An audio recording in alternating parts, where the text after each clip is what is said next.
ચાલો જોઈએ કે કેવી રીતે ખેતીમાંથી વધુ નફો કમાઈ શકાય. આ તો લગભગ બધા ખેડૂતોની સમસ્યા છે, પણ આવું શા માટે થાય છે? જૂની રીતને સમજીએ. જ્યારે સારો ખરાબ બધો માલ એક જ કોથળામાં ભરી દઈએ તો વેપારી તો ઓછામાં ઓછો ભાવ જ આપશે. આનો ઉકેલ છે વિચાર બદલવાનો. ફક્ત પાક ઉગાડવાનો નહીં, પણ વેચવાનો પણ વિચાર કરવો પડશે. શાકભાજીનો સૌથી સારો ભાવ મેળવવા માટેની આ 4 સ્માર્ટ ટેકનિક્સ છે. સૌથી પહેલા માલને ગ્રેડ પ્રમાણે અલગ કરો. A, B અને C ગ્રેડ અલગ કરવા બહુ જ જરૂરી છે. અને હા, પેકિંગ બહુ જ મહત્વનું છે. એ ગ્રેડ માલ માટે કોથળા નહીં, સારા પ્લાસ્ટિક ક્રેટ વાપરો.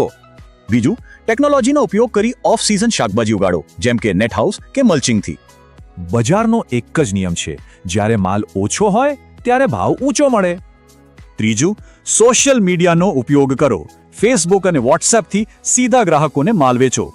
તમારા ખેતરના વિડીયો બનાવો અને શહેરોની સોસાયટીમાં મોકલો. યાર્ડ કરતાં બમણો ભાવ મળી શકે છે. અને ચોથું, જો કુદરતી ખેતી કરતા હો તો કેમિકલ ફ્રી બ્રાન્ડ બનાવો. લોકો વધુ પૈસા આપશે. પણ યાદ રાખો, સારી માર્કેટિંગથી ઊંચા ભાવ તો મળશે જ, પણ એ માત્ર A ગ્રેડ માલના જ.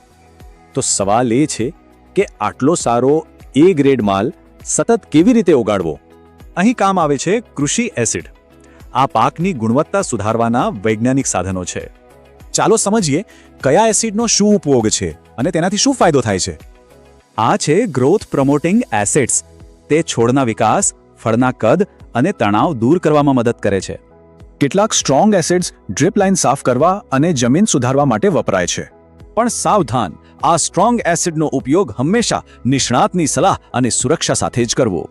કુદરતી ખેતી માટે પણ એસિડ છે, જેમ કે લેક્ટિક અને સિટ્રિક એસિડ. આ ઓર્ગેનિક ખેતીમાં ઉપયોગી છે.